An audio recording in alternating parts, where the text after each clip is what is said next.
Songwriter Soup. If someone needed music, someone needed a guitar player, I was just like, I will go anywhere. Like, I will skip school, and I totally did. 2 years later, I'm in Nashville. Healthy recipes for not losing your mind and your money in the songwriter business. I have literally less than $1 in my bank account. It was insane. And I'm sleeping. That would be crazy in the 50s. No. Meanwhile, they're like talking about this. Like, That was fairly recent. Actually past. insane. that's crazy. You know, this is a podcast about finance. Yeah. Totally. This will be fun. Totally. I can't wait to unpack.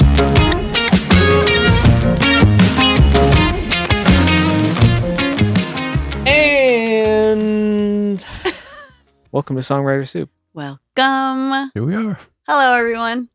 How are you? How are you? How are Doing you? awesome. You good? Great. Doing awesome. Great. Fabulous. We have Austin Goodloe here today. It's good to be here today. And, oh, man, I have so much to say. I'm so excited. What do you got? You already got some. I can feel it. What you got? I'm just on the edge of my seat now. I'm just excited because, like, Austin is somebody, and I said this to you in private, and I was like, Laura, don't say it in public, but here I'm about to do it. Yep. You are somebody who is overqualified for the job that you're doing. I fully believe that with all of my heart. I think you're somebody who you will robotically over-deliver, like whether you want to or not. It's just something that is you. Yeah. And I feel like when I first moved to town, I had to, like, I was actually listening to Jordan Reynolds' episode this morning. I love that episode. I love that episode, and I love him. Yeah. But we were talking about, like, our era. You're in a different era. Like, our era was like, hide your weird, like, hide everything, like, overly musical about you, and just keep it simple. Simplify, yeah. You're talking about simplifying for the artists. Totally. Yeah. You are somebody who, like, you're in an era where you don't necessarily have to as much as we did, but also, like, you do have to. Right. What's that like? Oh, wow. Well, that's a huge compliment for starters. Thank you. I don't know. I think there's so much going on in my brain, like, musically, because I have so many different influences, and it's just so much fun. I feel blessed to be in the situation where everything's working right now. It feels like you can be, like, super out there and people are like, yeah, this is cool. And, like, down the middle isn't as used as much, I think. So it's kind of wild to be in a time where I can kind of go left and right and dodge and, like, make something weird or do a track that's, like, kind of like funky, or, like, we've done one that's, like, funky. Like 70s funk, like straight up. Like, it's so much fun, and it's country. So much fun. Yes. It's like there's no rules. But I don't know. It's I don't know if this is even answering your question, but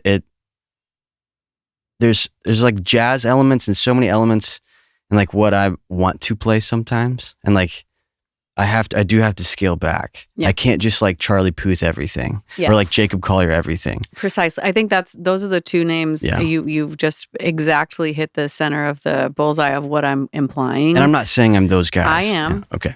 I'm saying that you're kind of savant-y. And frankly, Jacob Collier, which I don't know if you're familiar with him. Do you know Jacob? He's amazing. Not personally. Right. We're not buds. Yeah, me and J-Dog. Yeah. He's an incredible music maker, almost to the point where there's a whole echelon of humans that are, like, not welcome to the party because it's so musical. It's like jazz is a great example, or totally, where it's just it's like over people's heads. Now he's managed to, like, pull them in his way, which is amazing, and he's a genius. Charlie Puth, same thing. Like, he's managed to pull them in, but there's, like, I bet it takes, like, kicking and screaming, you know what I mean? Because there's such a giftedness there. Well, yeah, I mean, and I wonder about your journey to get here. Like, why Nashville? Like, there's a part of me that just feels like you should have beelined it to LA. And I'm wondering, like, why did you choose Nashville? Where are you from? I don't know much about you. And obviously, how did you come to it? How did you get this? Like, I'm sure I'm sure there's, like, an excessive amount of schooling, I'm imagining, that got you to this place. Start from the beginning and tell us how it happened. Well, LA, for starters, was kind of on the horizon for me. I was looking at all my favorite records came out of there. and all the stuff that I listen to, even like the Laurel Canyon stuff. Yes. I'm just like, oh, something there. Like it's sick. Like whatever they're doing, you can do anything. Like you can do anything. But I'll go backwards. I'm from Ohio. What up? Middletown, Ohio. I love Ohio so much. I love Ohio sports. I love everything Ohio. But I knew that I had to leave. So 17, I graduate high school. I move and go to college in Cleveland, Tennessee, right outside of Chattanooga. I just wanted to get to Tennessee because it was close to Nashville. Nashville was the closest music scene to me. There's a music scene in Ohio, but it was like a ton of underground hip hop and like the Black Keys. So it's like you're one of those two things. And like pop music wasn't really coming out of Ohio. Right. You know, you don't see like a Justin Bieber come out of Ohio. So I was like, I'm going to peace out and go close to like the scene. I knew when I went to college that I wasn't going to graduate. And I told my family, Wait, why? I just need to get out, and I need like to go somewhere else. And I need an excuse to go somewhere else. Cause at 17, I didn't have enough money to go like move to Nashville, but I knew that I could live on borrowed money and have the, pay for school so I could be close and then just do gigs and like all that stuff like around town or commute to Nashville. So I know that I'm not going to graduate, but I still just want to be close. So I leave. 2 years later, I leave. I'm just like, okay, I have enough gigs in Nashville. I had some connections. I'm going to go live in Nashville. So I like peace out school. Had you commuted to Nashville during that time? So you were rolling back and forth from Cleveland or anywhere. I'd go to Knoxville. I'd go like if someone needed music, someone needed a guitar player, I was just like, I will go anywhere. Like I will skip school, and I totally did. I would skip class and just be like, I don't know, I'm in like Knoxville for 3 days and I'm playing this bar scene with insert artist here. 2 years later, I'm out. I'm in Nashville. I'm not just saying this, literally less than $1 in my bank account. I had 68 cents. Fuck. It was insane. It was insane. And I'm sleeping. That would be crazy in the 50s. No. Meanwhile, they're like talking about this. Like, that was fairly recent. Actually insane. That's crazy. Wow. So I like have no money. A friend of mine. This is a podcast about finance. Yeah, totally. This will be fun. Totally. I can't wait to unpack. Yes. Keep going. This is amazing. Don't take any advice from the beginning of what I was talking about having no money. Because anytime I would get a check, I'd just buy a guitar or like buy gear or whatever. I'm just like, I got to keep funding this thing, spend money to make money. Well, if you have no money, it's kind of tough. So I'm like literally sleeping like on the floor of an apartment with my friend. And I start touring and I start getting like legitimate gigs. So now I'm traveling and I'm making money. I move out. I'm living with roommates now. I can pay rent. I have more than $1.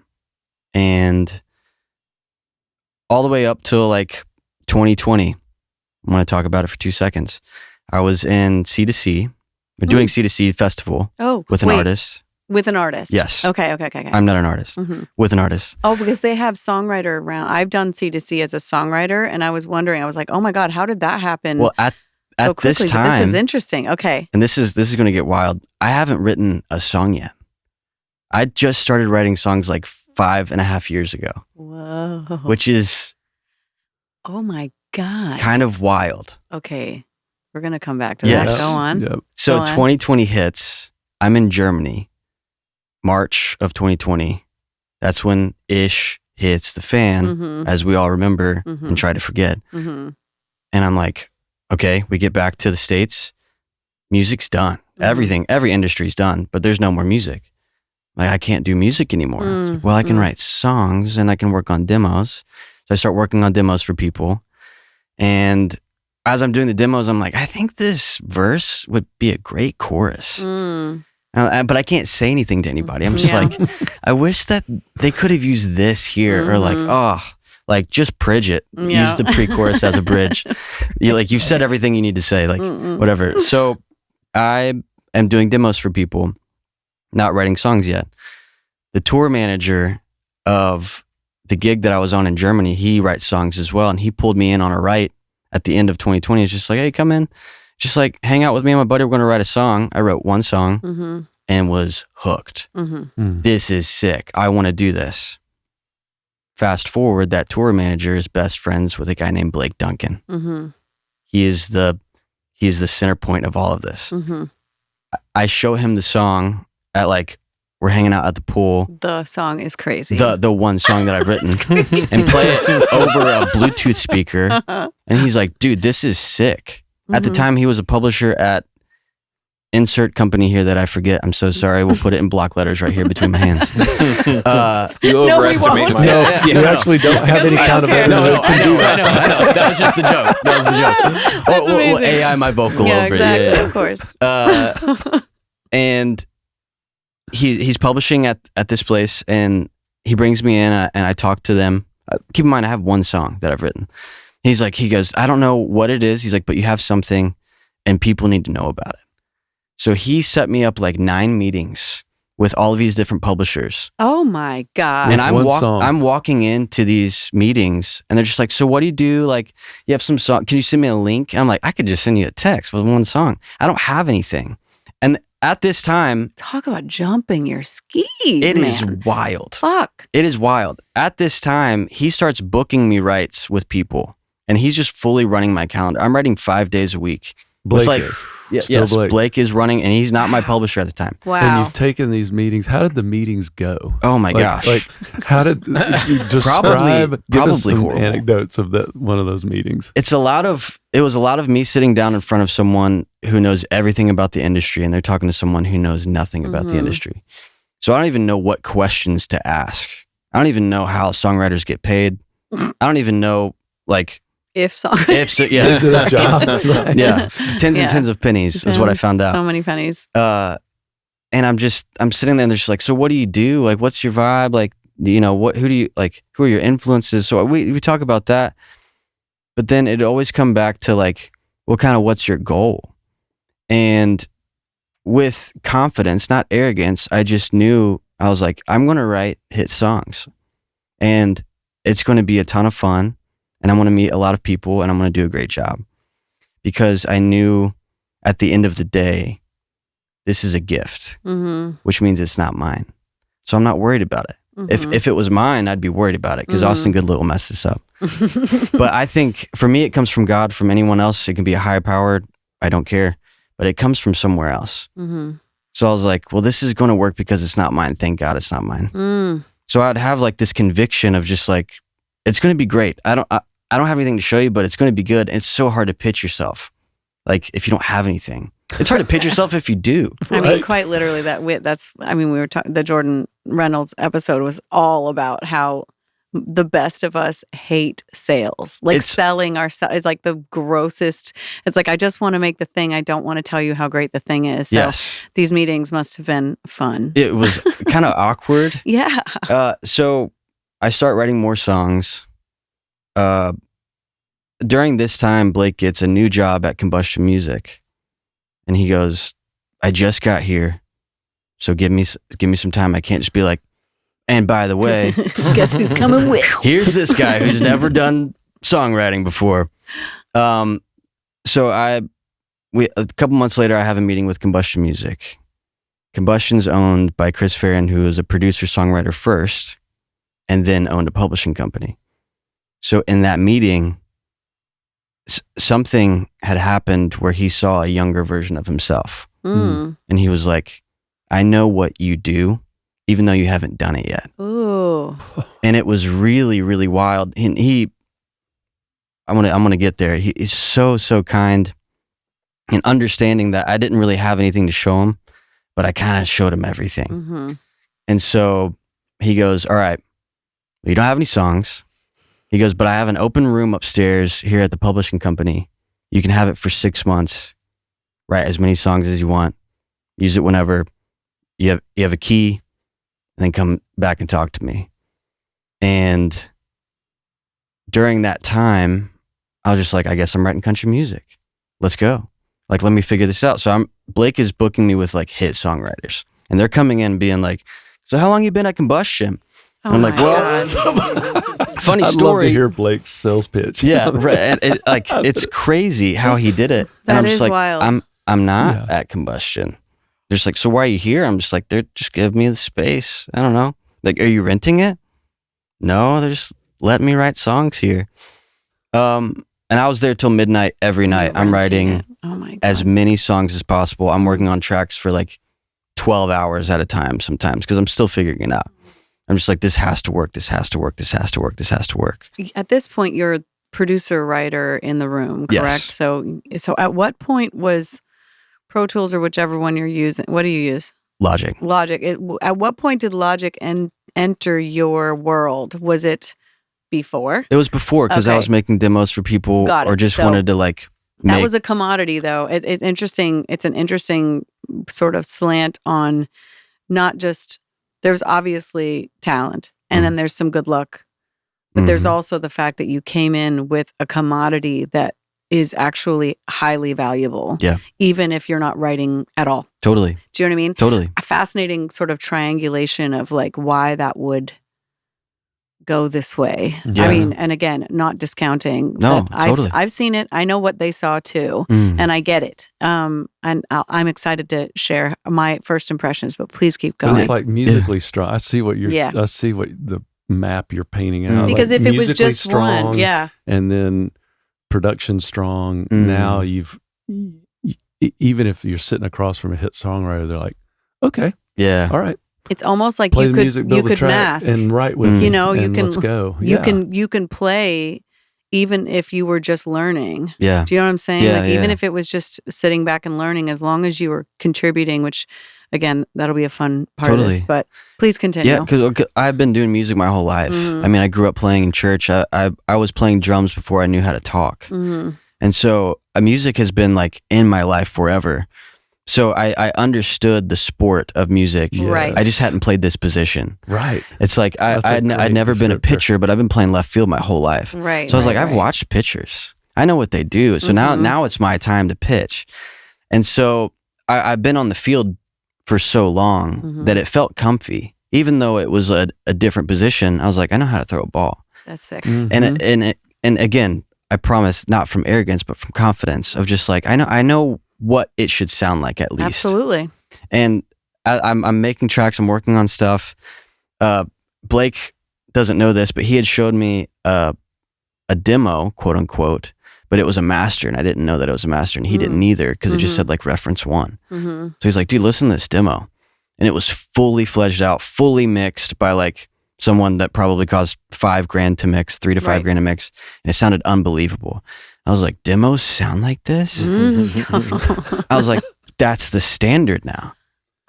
And so I was like, I have to get better than I was yesterday, like times 100. So now I'm taking hours and hours. I'm almost sleeping at Combustion, just like studying mix engineers, studying vocal processing, studying guitar players on the sessions, studying the bass players on the sessions, studying the keys players on the sessions.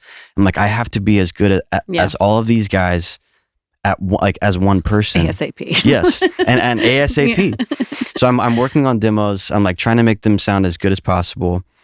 Fast forward, in this time, I go back to Combustion at like 10 p.m. one night after a songwriter round with Blake, and this is the first time anyone's going to hear this. This is a Soup exclusive. Breaking news. Give it to us. We walk in, and in the office is standing Falcon, the president of Combustion, one of my favorite people of all time, and Jelly Roll and his whole crew. Oh. And I'm like, what's up? This was before Jelly had put out country music. Oh. So he was still Jelly Roll, the rapper, too. Nice. So we walk in, we're just like, how's it going? Whatever. He's like, we're about to go over to my studio and listen to some new music that I want to put out. Do you want to come hang? And I look at Blake, and he looks at me, and we're like, yeah, let's go. So me, Blake, and Falcon go with Jelly to his studio, and he starts playing us all of this new music that he's going to come out with. In the studio, there's like 45, 50 people, and it's not a big studio, so it's crammed. So we're just in there just like listening, whatever. At the end of him playing the music, he goes, does anyone else have anything they want to play? Oh my God. Blake Duncan goes, my guy does. No. My heart sank to my buns.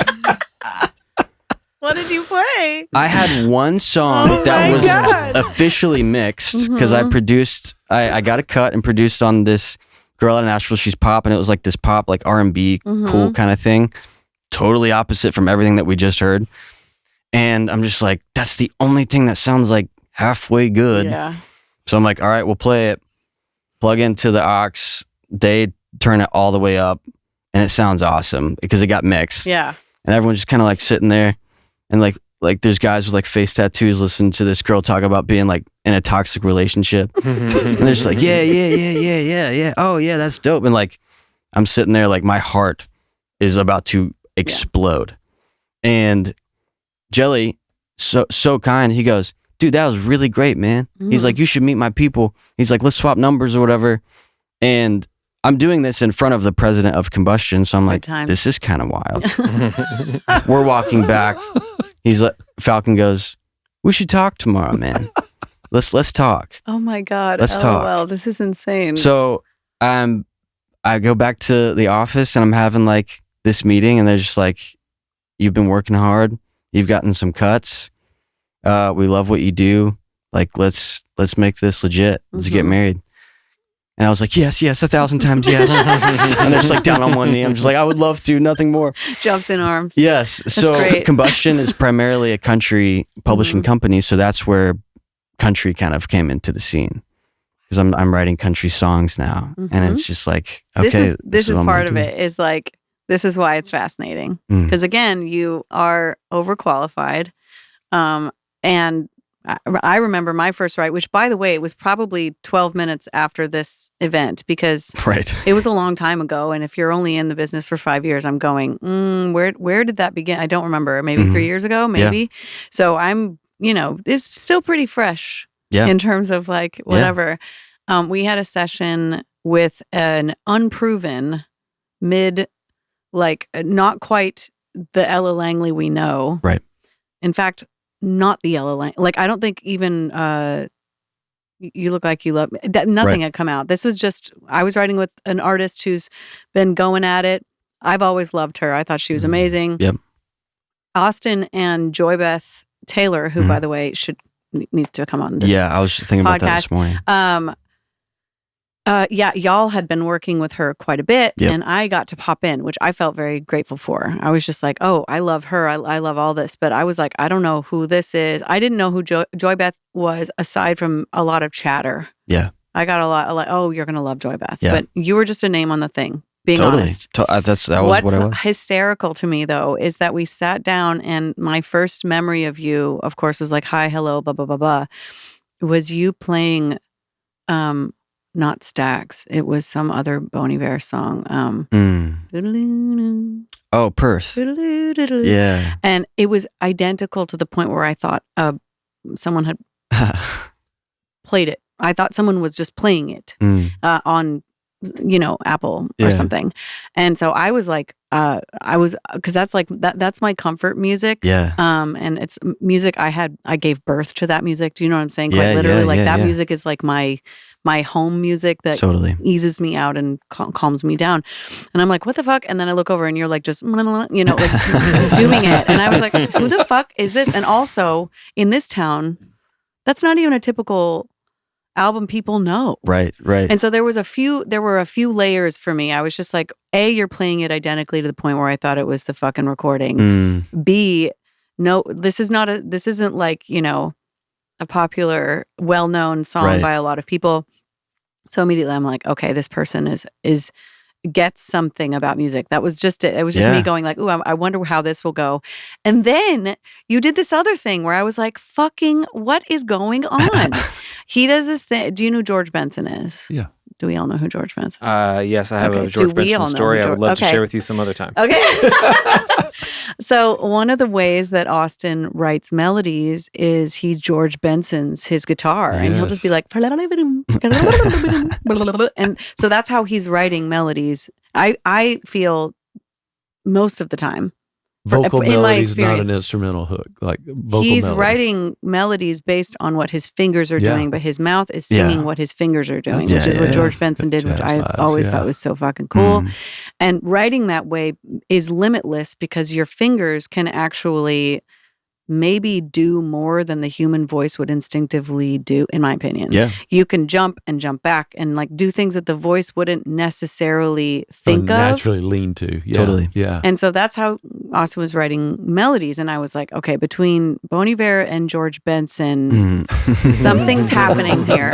And we wrote a wonderful song that ended up getting cut on Ella's record, Hungover, which was such a big deal for me because I just was such a fan. And then it turned out to be a really well-known record. So that was a really fun, like, stroke of luck for us, just that I got to be a part of it. Because you were on quite a few songs on that album because Ella, understandably, fell in love with Austin. Yeah.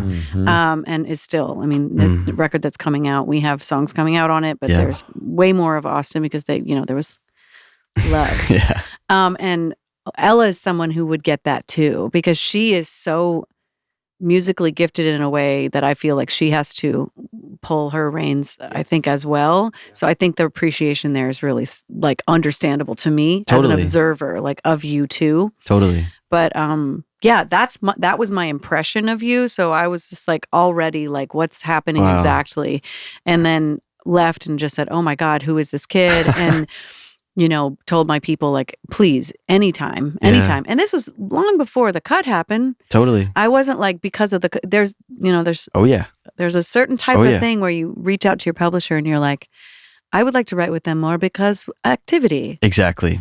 That was not my reason. I was like, I would like to write more because I'm so inspired. Wow. Like, and we've been able to do some really cool stuff. Totally. With Ella and Marin. And it's like, oh my God, I'm just like someone in town who's going to like over deliver. Yeah. Maracas. You know what I mean? Well, knowing the two, like learning about you, knowing you really well, do you ever, in those moments, do you get, like with Ella, would be a great example. Do you start getting real dreamy about where it could go musically? Like I can imagine if all three of you, if I'm Ella in the room and we're all sitting here writing a song and we're holding back on the reins, I can imagine the three people who my gosh, where could this go? Where could this go? Yes. Musically. Yes. What a fun especially place this one to be. right here. Because I call that a beach ball. Absolutely. Well, I'm about to spike this beach ball so hard that it pops. Because Laura's so good at the production of a song, being like, I think that what if like the keys drop out here? What if there's like a big explosion here? What if we make it intimate here? You're not just writing the lyrics and the melody, you're writing the music. And that's really rare because some people don't get that. And they're just like, yeah, I hope like this track turns out pretty cool after. But when you're writing the song, I feel like there's just a few people that can see the whole picture before you're even done writing the verses. There's a deep co-creation happening when everyone's kind of living on the same level. And to be honest with you, they're different. I don't know the names of the chords. I could never pick up a guitar. You would never call yourself a producer, and yet, I see exactly what you're saying. There's a world where I am. I just don't get paid. Right. There's that vocal world we talk about on occasion, and I vocal produce quite a bit, which and I've figured out. And the shape of the song. Yes. Totally. I could see that in you, what's for funny sure. is like, and this will parlay, I'm sure, into 1,000 things, but like, there are songwriters who are good at that. Not a ton, but like when you're in the room and that's happening together, there's a world where the master would include a payment to the song. But the thing is I have to walk so softly around that. And vocal production is the only one where I can full throttle be like, I fucking did that. Yeah, totally. And I can take it away. That's the thing about a master that is different. Like I can have something I can remove, then I can demand to be paid for it. Right. If I can't have something, if there's nothing to remove, then it's very tricky. Well, that's an interesting concept to think through. Yeah. It is. But the bigger point to me is more about in those moments when everyone's living on the same plane of musical thought, like, yes, it's so fun. It's not designation anymore. It's not like, oh, you do this and you do that. It's like we're all doing all of it. Right. It's so much fun. It's and so fun.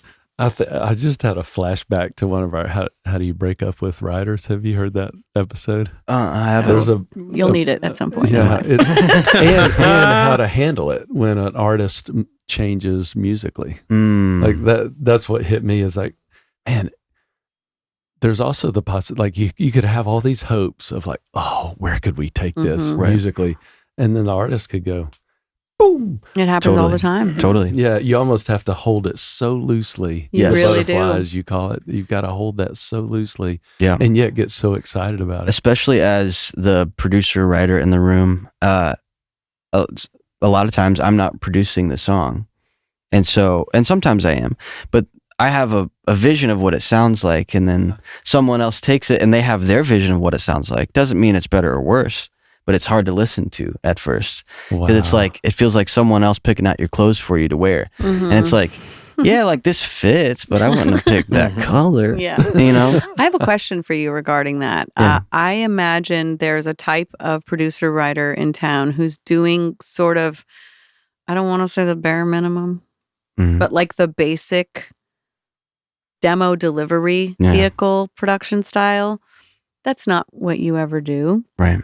So I wonder, do you, and I'll walk softly, and please also walk softly because I don't want to get you in trouble at all. I got you. But do you find that when you deliver something, are there impressions made of your ideas that you haven't been paid for?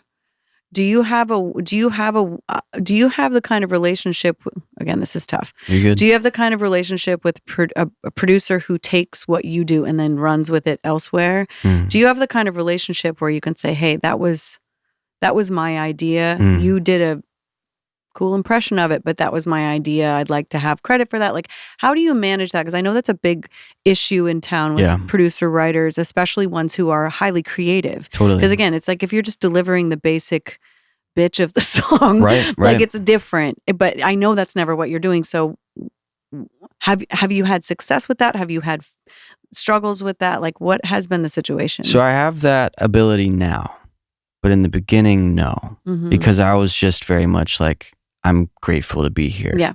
So if you steal everything that I did, by all means, I get a cut. And that's super exciting. A cut meaning? The song comes out. The song comes out. It got just recorded. an FYI, the cut didn't mean a cut of the production. A cut meant correct. The recording got recorded. Yes. But if they stole all your shit, yay, I got a recording. Just thankful to be here. And so it's interesting. There have been some one-to-one recreations of my demo, and the producer gets paid $1 bajillion to like use my idea, essentially. In the beginning, it was I've gone through so many stages of what I feel about it. In the beginning, I was just grateful that someone cut my song, and a lot of them were my heroes. The producers, I'm just like, he's heard my stuff. Yeah, like cool. I'll take a Chick-fil-A sandwich for that. This is now sponsored by Chick-fil-A. Exactly. And then it turned into, oh man, that was mine. You know, and then I felt like I owned it. And now I've kind of almost gone back to the first stage, but a different version of it, of just, if I write an intro hook on the guitar for the song, that's a part of the song, just like songwriting to me. And if that's the best fit for the song and they use that intro hook and they use that whatever because that helped the song, I'm like, that's awesome. And if someone uses my ideas to get it across the finish line, I also know that when you produce a record, so many things you're involved in so many different aspects than just the music. Because I'm producing records now, and I know you have to book the studio, get the players, get the engineer, the assistant engineer. You have to get the song mixed, then you got to do mix revisions, and you got to make sure that not just the artist, but the A&R likes it too, and that it's radio ready, or maybe this is an album cut so you can be left of center. Can I pause you right there? Yeah. Everything you just listed is why I'm not a producer. Totally. Yeah. Production as a creative art is different than the shit you just listed, and I just want you to know. The administrative side of it. I've got nothing to do with that. And there's a reason why producers get paid for those things, and it's that list more than it is. Totally. Anyway, I just wanted to earmark. Which is a great differentiator between the traditional producer who's producing a record and the producer writer who's in 100%. The room building the track. Yes. Like, that's a great difference. Needs to be said. It's really the administrative side. That's the part where I'm like, allergies. Anyway, please continue. But I wanted to make sure that's clear. Just circling back to what we were saying about why I'm not called that. It's because Austin does all that. Yeah. And I don't do any of that. Right. A lot of paperwork. It is. You're doing a lot of yes. You're dealing with a lot of people. There's a lot of emails with people CC'd on the emails that you're trying to make happy and make sure everything's good. So I understand that that producer that might have one-to-one recreated my demo had to go through all of that. Sure. And had to deal with that. And also he's doing 14 other songs. So if the demo was right and the artist has demoitis and they want it to sound like the demo, he's just like, I'm not going to mess it up. Does that make it right? No. But that what you're saying is a fact. It's not right, totally. But it's a fact. Totally. Yeah. So I understand why they're just like, this worked. They like the sound of it. Everyone picked this song for a reason, and it might have been some of these reasons. Mm-hmm. And so when they use it, it doesn't make me upset. I'm not like, that was mine. If they take an idea or whatever, it's like, it's all borrowed anyway. Going back to the gift. Do you send stems? Now that's where it gets tricky, because now that is mine. Let's break it out. Yeah. Because I want the future yous to understand what they're doing. Because your first stage part, oh my God, I'm so fucking flattered. Totally. You're telling me that so and so, like they'll send everything, and sometimes they'll send other people's shit. I've had my shit sent. Yeah. And I'm like, bitch. Yeah. That's mine. Yeah. And then the stems are out there and there's nothing I can do. And all that to say, please break open. When did you ever send stems? Yeah. So in the beginning, I was sending stems because I thought, well, if I don't send the stems, they're not going to record the song. And so, let's maybe talk about what stems are. Yeah. So just for fun, stems are parts of the song parceled. Sometimes all of the bits parceled, sometimes sections of the bits parceled, drums, guitar, bass. Sometimes it's hi-hat. Yeah, I was about to say snare sound, kick sound. Depending on how willing you are, those stems can literally just be used. Yeah. Like technically used. Yeah. So anyway, please continue. Yeah. So I've sent stems. Producers like, hey, we're cutting song Tuesday. Could you send me the stems to insert this song here so I can see the map of what's going on, so I can put their vocal on it maybe to see if it's working, if the tempo is right, if the key is right. Mm-hmm. It's kind of just so they can it's like the demo tux. And when you're going, it's like you're not actually going to wear this. Yeah. But let's just see if it fits, if it looks good. Get an idea of it. Yeah. And sometimes they'll use it for just that, and sometimes they'll use it to put I like that guitar part, I'll put it on the master, In that case, either the producer writer should get paid as a player or co-production, depending on how much they use. Right. And because you were working on the song indirectly, I know you're not at the session, but you played the guitar part, you sang, whatever. That it gets tricky. We're in the gray area right now because demos are masters now. Mm-hmm. I had 2 songs come out this year that were my demos mixed. Several times that happens. Yeah, I was going to get a little geeky on that. Even thinking of I love getting geeky. Me too. The producer songwriter becoming a player. Mm-hmm. Is there a card that you like in a session you're going to fill out a card? Yeah, you will fill out the card. Guy, fill out a card for that part. Yeah. And then is there a method to actually make that, now as you producing records, right. Is there a method if I'm the producer songwriter that had a Sweet Keys part or something, right. Is there a method for me to fill out my card to get that? Yeah, and that's on the producer to or the producer's assistant to handle that and be like, we need them to fill out the card. We need them to give their information, what they're credited as or whatever, and get them paid. And you get paid as an overdub. So you're not paid as being there on the session. You're paid as work done after the song was recorded. Yeah. So it's added. So that's kind of like that next step. You're really depending on people's goodwill. Totally. I mean, I've had situations where I've been a part of stems where I'm unacknowledged. Yeah. Doesn't happen. The producer just decided that it wasn't acknowledgeable. Mm-hmm.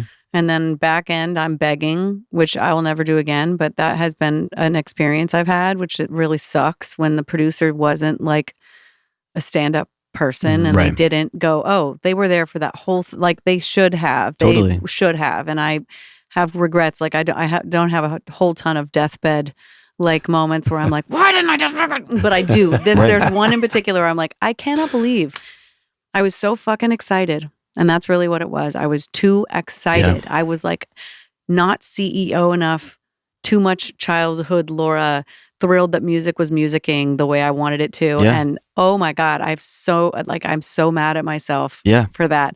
But yeah, it's frustrating. You learn, you only make that mistake, I think, once. You learn the hard way. Mm-hmm. And I mean, I gave stems, I'm not going to say anything. But I gave stems someone, the song came out, song's playing on the radio. Mm-hmm. Like I turned my radio on, I'm like, that's me playing guitar. Mm-hmm. And it was just kind of like, yeah, it is what it is. And really the leverage they have is tenure most of the time. It's just tenure. So I have decided that my tenure will never equal taking advantage of someone without any. Yeah. I refuse to be that type of a creator, and I refuse to leave that kind of a legacy behind. Yeah. But that is, that's one of those things where it's just a karmic thing. You have to kind of go like, karma. Right. I don't, who am I to, but only make that mistake once. Oh, good God. Like, don't do it twice. And don't think it's standard that someone should just take your work, No, it sucks. It sucks. It's like you're getting bullied. Mm-hmm. And especially when you're fresh. Mm-hmm. And again, going back to that like first stage, I wrote down some notes today of like just about how excited I was for this podcast. Yay. And I write everything down every morning. I just sit in front of I don't watch TV. Mm-hmm. I'm the most boring person you've ever met outside of the writer room. But I have stacks and stacks of notebooks just where I just write stuff down. I write stuff down in the morning. And today I said, I had all this stuff. I was like, what if I said this? What if I looked really cool when I said this? What if I had this? What's going to be the best thing to clip? And they're just going to be like, Austin Goodloe said this? And I'll just be like, thousands of people are putting this on their Instagram story. I'm the voice of the people. That'd be great for us. That would really help if you could come up with something real fast. Dude, let me think of something. I believe in you. I just started like scratching over all the stuff that I had written down and like just like drawing noodles over it. And I wrote, today, pretend like you're talking to 16-year-old Austin Goodloe. Aww. And what does he want to hear? Mm-hmm. And I love that. And then after that, I was like, whoa. And I just wrote, have fun and do a great job. Mm. And coming back to like the sending stems or like someone doing you wrong or whatever, that's going to happen. Yes. People are going to take advantage of your kindness, and it's extremely difficult to maneuver because then you start to get jaded and you start to get like angry, and then there's like the angry songwriter and the angry producer. Then they come in and they're just mad at everything. One of the first few writes I had before I got signed was with a hit songwriter. Couldn't even believe I was in the room with him. And he's like, so what's going on? And I was just like, oh my God, I'm writing songs. This is crazy. Mm-hmm. Can you believe it? How awesome is it that like this is a job? Mm-hmm. Thinking that he was going to be like, I'm a hit songwriter and I understand. Yeah. And he goes, you're still in the honeymoon phase. He said, give it a couple of years. That's going to wear off. Oh. And I remember going, like, I was crushed. I'm crushed. Mm. But then I went, okay, what not to do? Precisely. Yeah. Number one. So fast forward 5.5 years later, I'm having more fun. You come into the room and you give me the biggest hug ever and you smile. I'm just like, this is going to be so sick. If the song comes out or not, I'm going to have a darn tootin' time.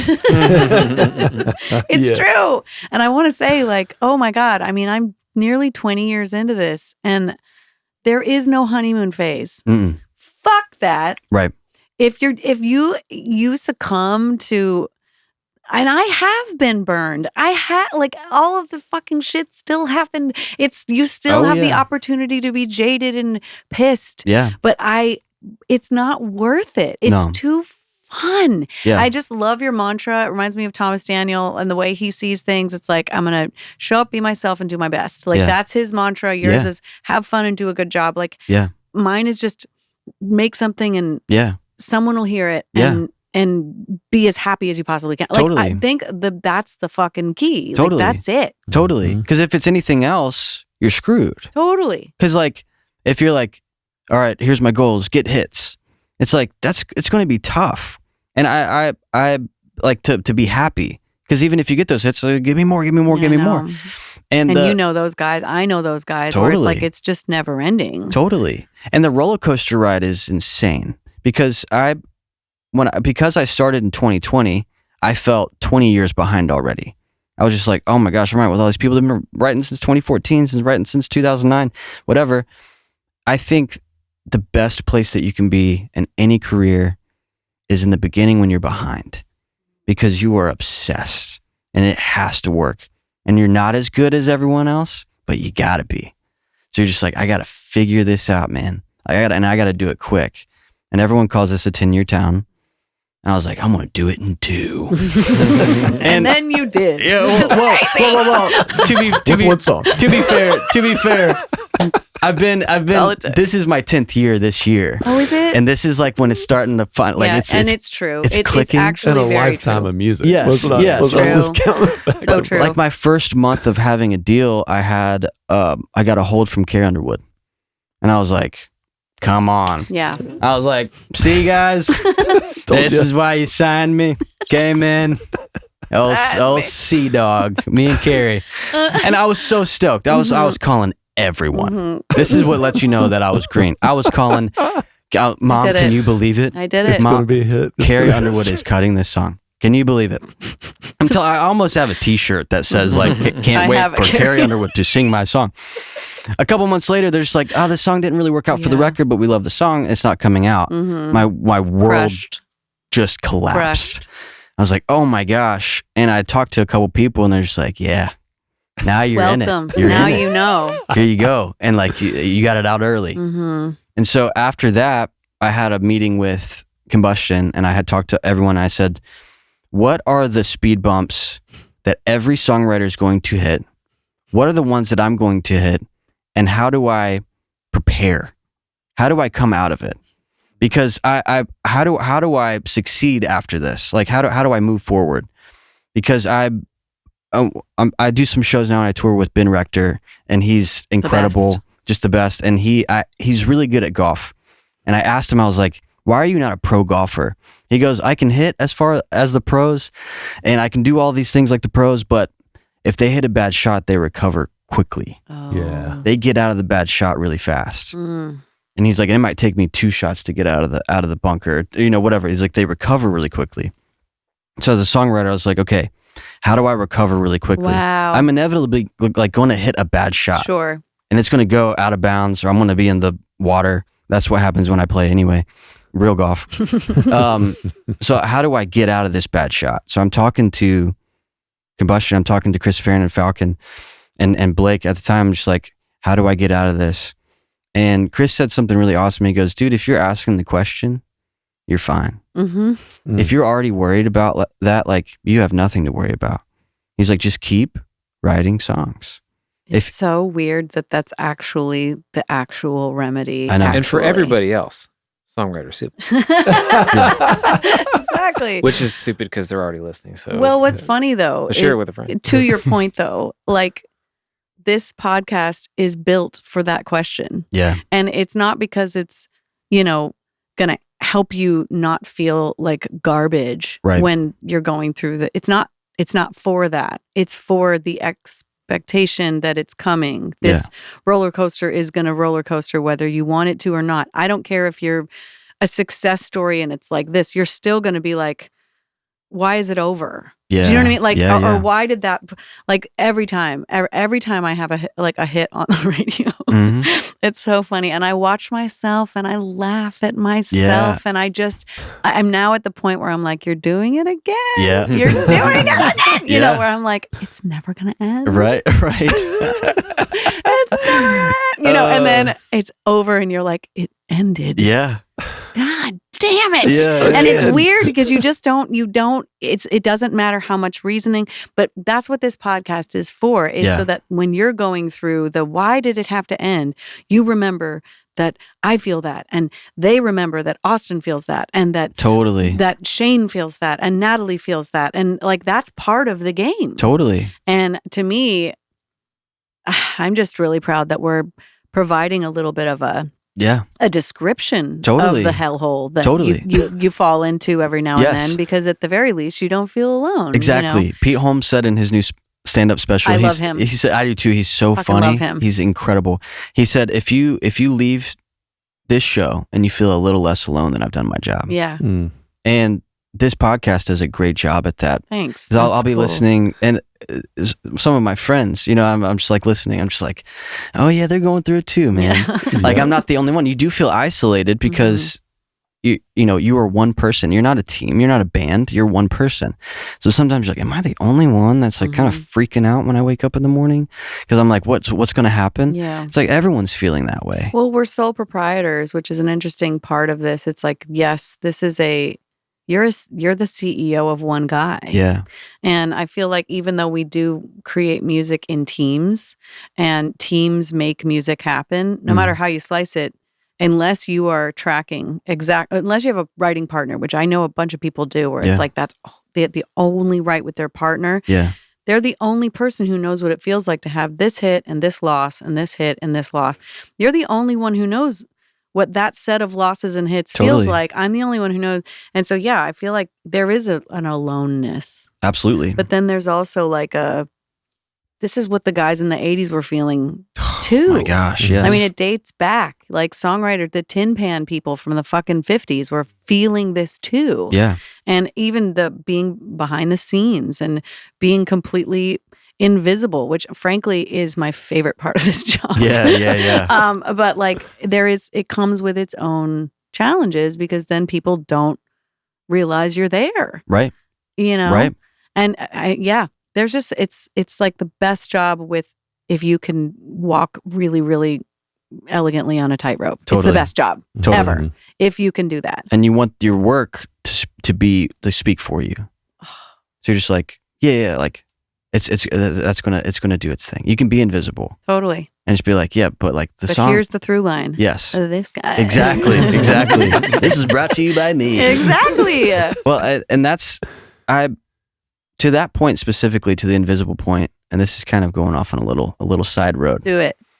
I recently, or last month, I took off social media. I was like, I'm getting off of social media. Hold your applause. I know I'm awesome. Wise choice. It's a joke. I don't do it for that reason, but I just wanted to see what it was like. The first 3 days of no social media, this is going to sound silly, I felt so unimportant to the industry, to the world, because my Instagram is about Austin Goodloe, the songwriter. And I put so much effort into like, people got to know what I'm up to, man. Like I'm in the studio, they're going to know that I'm in the studio. That kind of thing. That like, it's fine. It's our website. It's extremely important. But I took a little time off, and I started seeing like what was really important, and why it's important to not put your self-worth in who you are online, but who you are in person. And I know for artists that would be listening to this, you don't get to do that. No, you don't. Because that's your billboard. And like, I totally understand why artists are stressed out about social media, because it's extremely difficult. Because it sucks. Yeah, it's awful. Yeah. It's a horrible place. I was just like, man, life is so much more fun out here. It's taken the stage, to me, the social media focus has taken, when you walk out on stage as an artist, you're in that art, you're in that persona. Yeah. It's now 24/7. Yes. And to me, that's a little tragic. You're on stage at all times. Do you ever get to be who you are? Yeah. And be vulnerable? I cannot imagine the need to be invulnerable, if you know what I mean. Yeah. Like, yes. like literally. And weirdly, they've tricked time. themselves. They've tricked themselves to thinking that they're being vulnerable. And I was writing with this artist recently who just was really suffering from this stuff. And they were like, I need a break. But if I take a break, my algorithm will. And I was like, it sounded like hell. It sounded like a personal hell. Like, I need a vacation. My mental health is at risk. I can't leave because my algorithm is at a risk.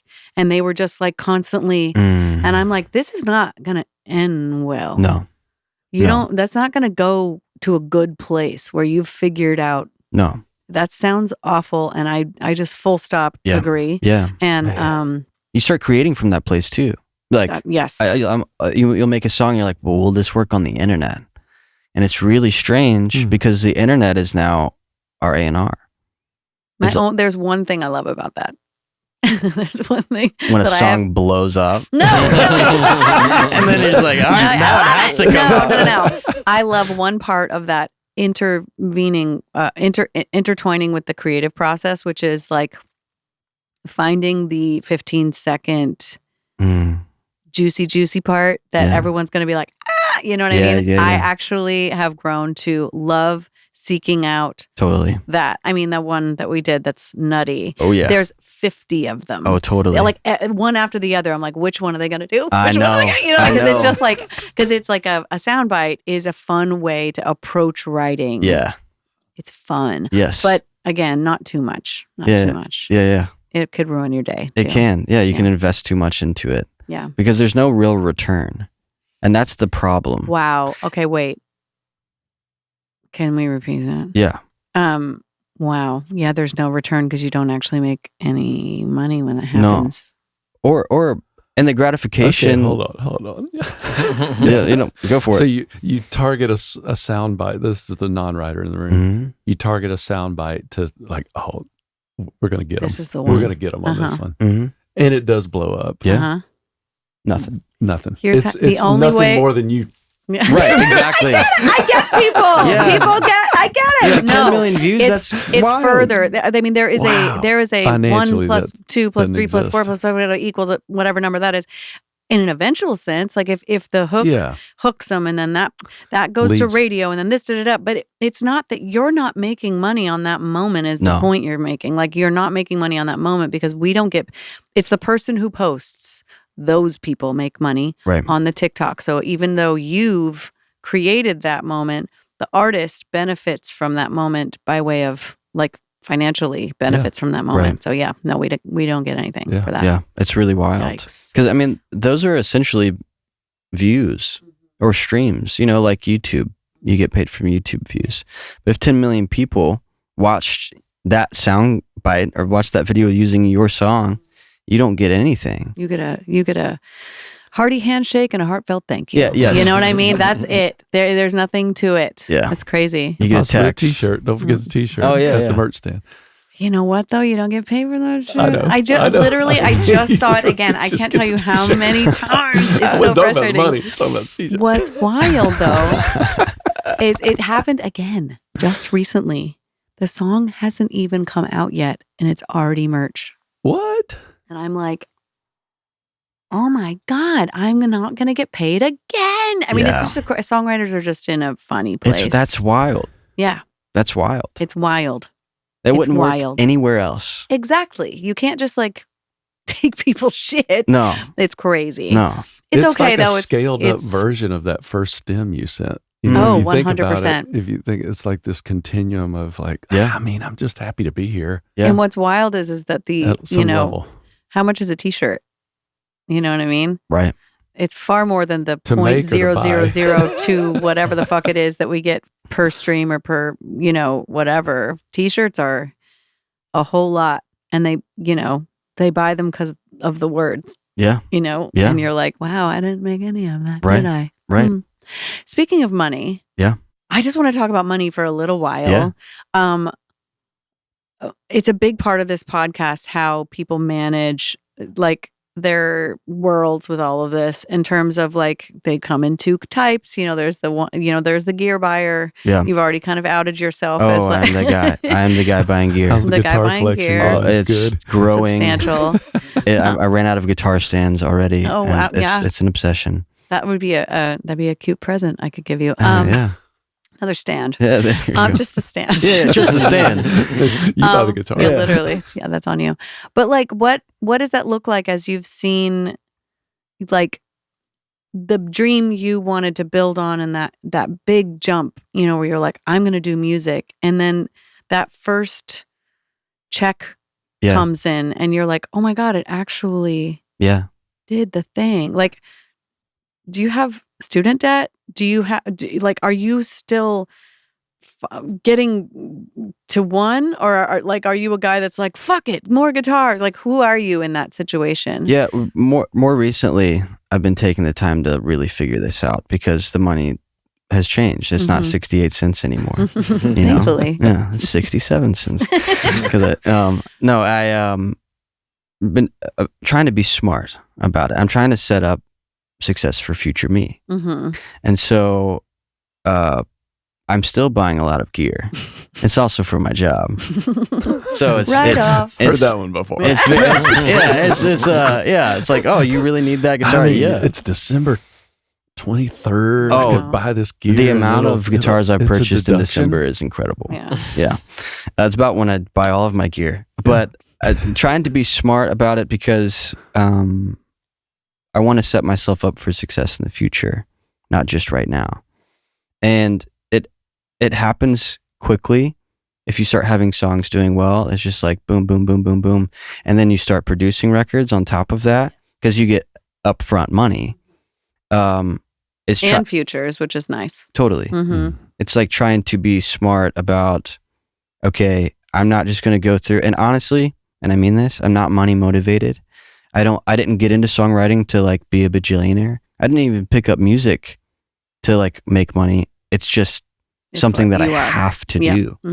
So the fact that I get paid anyway is crazy to me. Yeah. I'm just like, it's like if you love playing video games and someone's like, we'll pay you to do it. I'm just like, yeah, bro, I was going to do it anyway. And so accurate. So for music, there's just like this little bit of, in the beginning, I felt guilty when I got paid. Because I was like, yeah, you can't pay me. I love doing this. I know. You got to pay me for something I don't love. Like the other jobs that I had before I did music, like, yeah, definitely pay me to go cut grass because that sucks and no one wants to do it. But you can't pay me to make music. And now I'm like, oh, you totally can pay me to make music because that's how I'm going to survive. And that's how I'm going to like do this whole thing. And keep doing it. Yes. Yeah. And I think that's the whole point is I want to keep doing it. And I want to be smart. And so really just recently, I mean, I just turned 31 and I'm like, I'm not a kid anymore, but I'm not all the way up to like, I feel like I have all the wisdom in the world, but I'm like, I can be smart though. I can figure this out. And no one tells you, you don't practice business management at 16 in your bedroom when you're playing guitar. I wasn't sitting there being like, and then I'm going to put my money over here and it's going to grow here. And then I'm going to talk to this person. What a lame ass music maker if that was what you were doing. That you like, don't care about mutual funds. You don't care about it at all. Can't wait to pay taxes. Yeah, literally so I didn't practice that. Right. So now I'm practicing that. And it feels like the very elementary version of finance where it's just like I'm doing the scales right now. Yeah. I'm learning the scales. I'm learning how to tune the guitar. I'm like I'm figuring it out because I want to be smart. That's sick. Do you have a financial advisor, or are you just kind of you do? Yeah, cool. I have a business manager. Business manager. Yeah, different thing. Right. So you have someone paying your bills, or do you have someone managing your wealth? Managing my wealth. So you have a financial advisor. Okay. Business manager is a different thing, which I have had very, very interesting experiences with on many levels. Yeah. But yeah, and the reason I'm distinguishing them. And thank you for doing that because I didn't know the difference. For the listener, it's really it's for them and for everybody. Yeah. A financial advisor, now is the time for a financial advisor. Right. Yeah. A business manager, I don't know if you'd ever need a business manager unless you. Well, maybe on the production side, maybe. Right. A lot of times producer writers will use the business manager to invoice. Yeah. Because it's a fucking nightmare. That's what I do. Administrative stuff. So they do that. Yeah. Oh, so they do that too. Yeah. So is and that invest person, your money. Yes. They do Those all two of things. it. Yeah. That's Well, awesome. It's kind of a they call it choose your own adventure. Like however they want to help with, and I'm so green at this. if they're listening, they'll be like, this guy doesn't even know what we do. That's exactly how we're supposed to be. Yeah. I would like it to stay that way. Yeah. I don't ever want to really know what the fuck is going on. I just want to make music and have someone manage my shit so that I'm not going to think about it. Precisely. Yeah. That's the best kind of financial care about it, but I don't care about it. You know what I mean? I don't think that's... I think it's actually super like positive that you don't know, because what you're saying is, to me, the dream on the other side of that table is like, if what we do can help y'all do what you do better, that is the win. Totally. That's the whole reason to exist. Totally. Is to keep you creative and doing what you love to do. And, I agree. And not have worries. Right. You know, give just enough data. Yeah. So that you know, I'm good, or I'm not. Totally. Mm-hmm. Just know where you are. Totally. So it's actually the right answer. Yeah, it's the exact answer. That's like the perfect one. That's pretty awesome. Have you flirted with, talked about, considered a catalog sale, or are you at the point where you're still in like build mode? I think I'm still in build mode. But that conversation, comes up, and I talk to people, and I'm watching friends do it right now. Yeah. And it's the people who had their money in order are having a much easier time. That is accurate. Than the people who are just been like skating through and being like, I'm just happy to be here. It's like, yeah, totally. Keep that heart. But the people who aren't organized are having a very difficult time. Mm-hmm. So with the catalog future, this is also why I'm trying to be smart. Oh, that's great. So I'm just like, I don't want to go in there and have like a ton of homework to do. Yes. There's a lot of people afraid to have that conversation too, because it's such a flex fest that it's so obnoxious if you pick the wrong person to talk about that with, because all of a sudden it's like, and it's like, actually, you don't know what the fuck you're doing. You're just flexing. Right. So yeah, definitely your calmest friends. Yeah. The calmest ones. Yeah, absolutely. Which is why you're getting the phone call. Yeah. Yes, absolutely.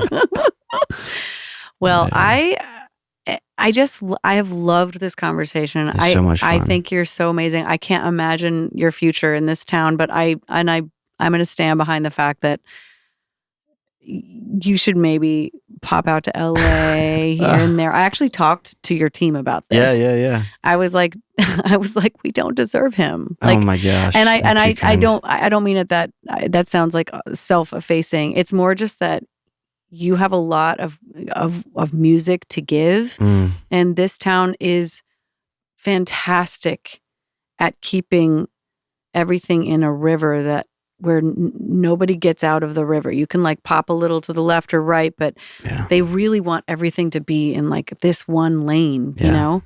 Not all of Nashville, but country music at large. It's like it's in a lane. And going to fucking LA is like jumping into the ocean and wondering, what's happening? Am I getting eaten by a shark? Right. Like, maybe, and it's fun and it's crazy. And your musical brain, you would just have so much fun with no limitations. Just to see, Well, I appreciate that. It's very kind. I think you're going to have a lot of fun. And it's so neat. Like this next generation, you guys are so fucking, you're in a different place, and it's inspiring to see the future of music is in good hands. I'm stoked. Yeah, well, it's an honor to be a part of it. And that's going back to that like first stage. I'm just saying, just like being a part of change. Yes. Sonically, it's pretty scary. Yeah. Because like I'm not saying I'm necessarily in charge of changing what music sounds like, but it's like it happens. You're pulling it. Eras have a sound. I mean, not to belabor the river analogy, but like you're throwing so many rocks in it that it's changing the way it flows. Like that's part of what is so cool about music, Yeah. We're all going to die and be forgotten at some point, but right now, we can like fuck around a little bit. Yeah. And caring too much about it makes you an asshole. It does. And caring too little about it makes you boring. It does. So I just feel like stay in the middle. Yeah. Well, let's look forward to that new Ella record. Yeah. Oh my God. So great. I'm so excited. I cannot wait. Thank you for coming here. Thank you for having me. And thank you for your time. Tracy, Kevin, so happy to be here. Yeah. Thanks for being here. It's good. I love this shit. Fun. Yeah. It was a good one. This was really great. Yeah. Lots of love. Comment. Subscribe. Rate. Share. Subscribe. Do the whatever. Go. Yeah. Smash that. Yeah. Smash that like button. Smash that like button. You're not gonna want to miss this. Oh, there's the intro. Yeah. Down there. There it is. Thank you. Yeah.